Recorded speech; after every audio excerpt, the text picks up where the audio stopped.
En 2008 ocurrió algo que, mirándolo con perspectiva, fue un evento importante en la historia del cine blockbuster. Casi 20 años después de La Última Cruzada, una de las mejores películas de aventuras que se han filmado y el cierre perfecto para la trilogía de Indiana Jones, Steven Spielberg y George Lucas se volvieron a juntar para hacer una nueva entrega de la saga. Ellos dos llevaban haciendo planes para una cuarta película desde los 90, y el guión pasó por varios cambios y reescrituras, ya que George Lucas no estaba totalmente satisfecho. Después de muchos años, George por fin dio con la clave para que funcionase. Se dio cuenta de que el elemento que le faltaba a esta saga de aventuras y fantasía en la que un arqueólogo roba objetos mágicos religiosos era Aliens. Spielberg no terminaba de pillar la idea, pero después de debatirlo un tiempo decidió hacer caso a George. Así fue como en 2008 Indiana Jones y el Reino de la Calavera de Cristal se estrenó en cines y absolutamente todo el mundo quería matar a estos dos. La gente no se tomó nada bien la inclusión de aliens, el uso de efectos digitales por ordenador, ni a Shia LaBeouf, ni a Harrison Ford interpretando a un Indiana mucho más viejo. Los fans dijeron que había arruinado la saga, que el legado de Indiana Jones había sido totalmente destruido, pero creo que todas estas críticas fueron una exageración.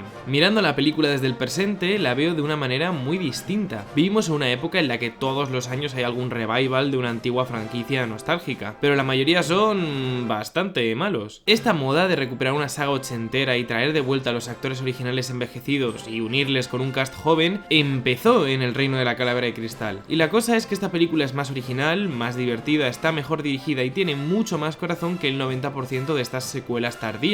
Así que en este vídeo voy a defender la cuarta entrega de Indiana Jones y te voy a hacer ver qué es mejor de lo que recuerdas.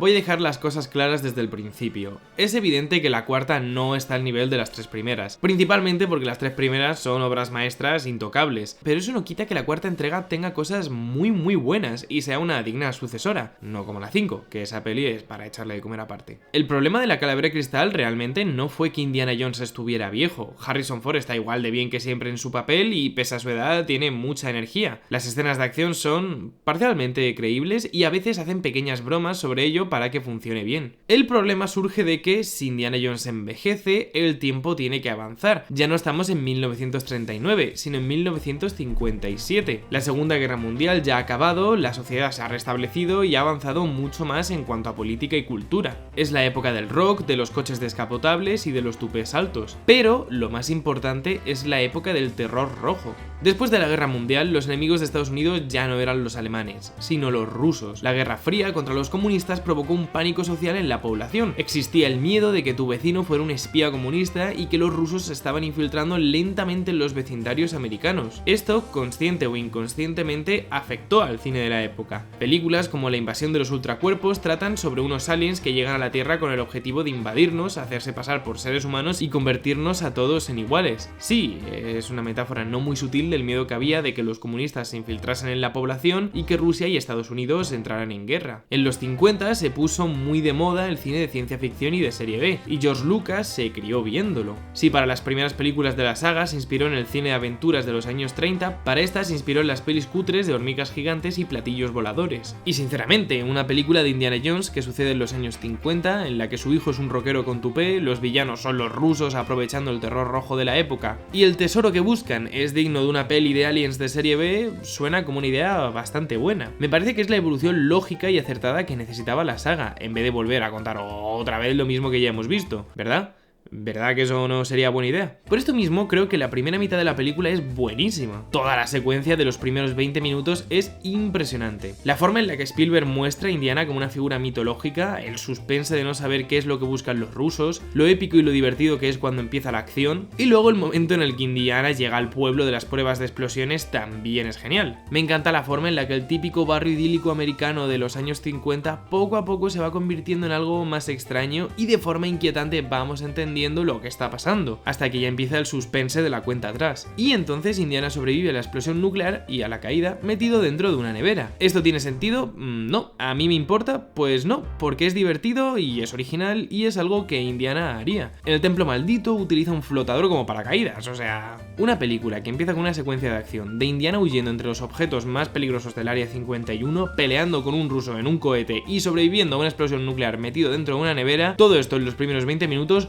no puede ser mala. Pero es que luego, cuando volvemos a la civilización, la peli no empeora. Vemos cómo vive Indiana, viejo y solitario, se empieza a desarrollar el misterio, conocemos a Matt y tenemos una secuencia en un bar de pelea entre tribus urbanas que es muy divertida. Y luego además viene la persecución en moto que es chulísima. Y cualquiera de estas cosas podría ser un rollo, pero Spielberg es tan bueno en su trabajo que estás al borde del asiento todo el rato. Cuando se termina el primer acto y los protagonistas ya comienzan su viaje por el mundo, es verdad que la peli vuelve al territorio típico de Indiana Jones. La selva, cuevas misteriosas, enigmas que resolver, y aunque a mí me resulta algo menos interesante que el principio, sí que me parece digno de mención como Spielberg le da un toque de terror a la escena del manicomio o cuando exploran las cuevas. Todo esto sin perder ese toque de aventura clásica. Y el personaje de Matt a mí me cae bien. Es un idiota, sí, pero tiene muchas cualidades redimibles. Es listo, es valiente, en parte, y su química con Harrison Ford es bastante buena. Una vez que los rusos capturan a Indy, la villana, interpretada por Cate Blanchett, explica su plan, que es usar la calavera y sus poderes para controlar mentalmente a las personas y elegir cómo piensan, convirtiéndoles en uno de los suyos, sin que ni siquiera se den cuenta. ¿Os suena de algo? Saucerman from Mars. Me hace gracia que Indiana haya visto almas salir del Arca de la Alianza o a un templario de cientos de años custodiar el Santo Grial, pero no se crea del todo que puedan existir los aliens. Bueno, en realidad lo del Arca de la Alianza no lo vio porque tenía los ojos cerrados, pero vamos. Y la villana es verdad que es un poco unidimensional, pero siendo justos, todos los villanos de Indiana Jones lo son. En la primera nadie recuerda a Belloc y todo el mundo se acuerda solo del tío raro de las gafas y el sombrero. En la segunda el aspecto del malo mola y es intimidante, pero ya está, seguramente no te sepas ni su nombre. Y en la tercera el malo es un tío cualquiera, y de la quinta lo único bueno que tiene es que es Mads Mikkelsen. Esto pasa porque en la saga los villanos solo son un obstáculo más para obtener el tesoro. El verdadero antagonista son todos los problemas que hay para llegar a ellos. Aquí Irina Spalko al menos tiene un look característico, lleva el mismo corte de pelo que la madre de Spielberg, tiene unas motivaciones claras que se alinean con el tema de la película, tiene escenas de acción chulas, es intimidante y algo tan tonto como que su arma sea una espada le añade ya mucha personalidad. Sinceramente es mi villana favorita de todas las pelis de Indiana. Después de esto tenemos el reencuentro entre Marion e Indy y me encanta la relación entre ellos dos. Harrison Ford y Karen Allen con muy pocas escenas íntimas consiguen transmitir ese amor no resuelto décadas después, aunque es verdad que no llegan en ningún punto a la química que tenían en la primera película. En general todo el grupo de secundarios me gusta y los enredos que tienen entre sí son divertidos. Marion, Matt y Harold no llegan al nivel de Tapón y Willy y muchísimo menos al del padre de Indiana, pero no están mal y creo que las relaciones que les unen están bastante bien escritas. Y ahora llegamos a una de las secuencias que en su día fue de las más polémicas, la persecución en la selva. Pero realmente las únicas dos críticas que habían es que los monos estaban hechos por ordenador y que Shia LaBeouf se balanceaba como un mono más. Con esto último no tengo problema porque en el fondo mola un poco. Y en cuanto a los efectos especiales, es verdad que toda la película tiene momentos de CGI que están regular. Lo digital llama especialmente la atención porque la trilogía original estaba hecha de manera totalmente práctica. Pero también hay que tener en cuenta que, para empezar, los efectos no son horribles. Y luego también es lo que se llevaba en la época. Además, que la mayoría de la película está muy bien grabada. Por cada plano regulero de CGI tienes uno muy bueno como este. Mirad la composición, la luz, el color, cómo guía la mirada del espectador. La mayoría de tomas de la película tienen mucha textura y personalidad, no como otras. Y en cuanto a la persecución en sí, es muy buena. Spielberg sabe cómo mover la cámara y a dónde cortar para que no te pierdas, pero es que encima consigue equilibrar la comedia y el suspense, sin que se sienta monótono. Los personajes saltando de un coche a otro, la pelea de espadas, todos peleándose por la calavera, tiene más energía que en muchas secuencias de acción actuales. Y luego viene la parte de las hormigas que a mí siempre me ha dado muchísima grima. El clímax ocurre en el templo de los aliens y como es costumbre en la saga, es el objeto mágico el que mata al villano. Después de eso, los aliens se marchan al espacio, o mejor dicho, al espacio entre espacios,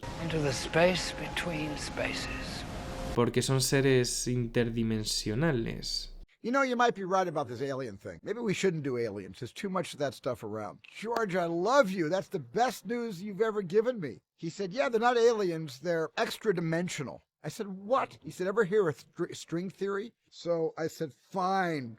And what are they going to look like? George said, look like aliens. Ok, George, como tú digas. El cierre está bien, pasa por los típicos temas de Indiana Jones sobre cómo la codicia acaba contigo, pero le da un toque de ciencia ficción a esa estética más mística. Cuando yo era pequeño no me terminó de convencer, pero ahora de adulto creo que sí que tiene algo poético ver cómo el ovni se marcha hacia el cielo mientras Indiana y el resto lo observan, ahora unidos como una familia. Y es que ese es uno de los mejores aspectos de la película, cómo se relacionan entre sí estos personajes. Ver a Indiana Jones ejercer su rol como padre siendo el más sensato y responsable, mientras que Matt es mucho más alocado. Y esto es un reflejo perfecto de la peli anterior en la que Indiana es el hijo y tiene que lidiar con su padre. Ver cómo Indiana consigue madurar y consigue reencontrarse con Marion, su primer amor, es muy interesante. La primera película habla sobre el peligro de la arrogancia y las ideologías radicales, y cómo el verdadero tesoro es el conocimiento. La segunda habla sobre el derecho de los pueblos indígenas de conservar sus reliquias y de vivir en paz. La tercera es un viaje entre padre e hijo, en el que Indiana debe aprender a afrontar su propia identidad, y el hecho de que ni él ni nadie van a vivir para siempre. Y la cuarta es una historia sobre cómo hay cosas que simplemente escapan a nuestro conocimiento, y que lo importante es el amor que nos tenemos los unos a los otros, y sobre cómo en la vida hay que aprender, cambiar y evolucionar. Porque en el fondo toda la saga está construida en torno a personajes que no terminan de entender muy bien el mundo que les rodea. Está todo lleno de tesoros malditos y de seres extraños, y más allá de todo eso solo se tienen los unos a los otros. Y ver cómo se forma esta extraña familia con padre, madre, hijo y el tío raro es divertido y es entrañable.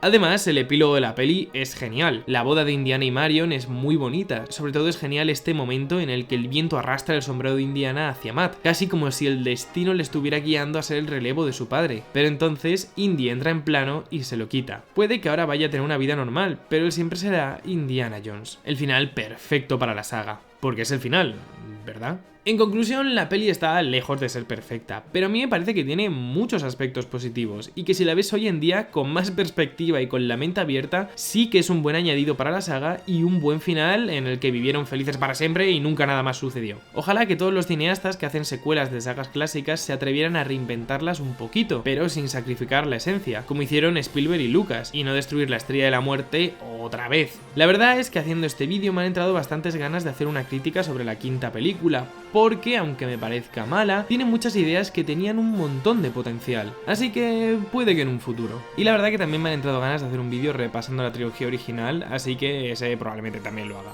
Espero que te haya gustado esta crítica y que hayas pensado en darle otra oportunidad a la película. Agradecería muchísimo si me dieras un like, te suscribieras y me pusieras un comentario con tu opinión, que me encanta leerlos. Un saludo y nos vemos en el próximo vídeo.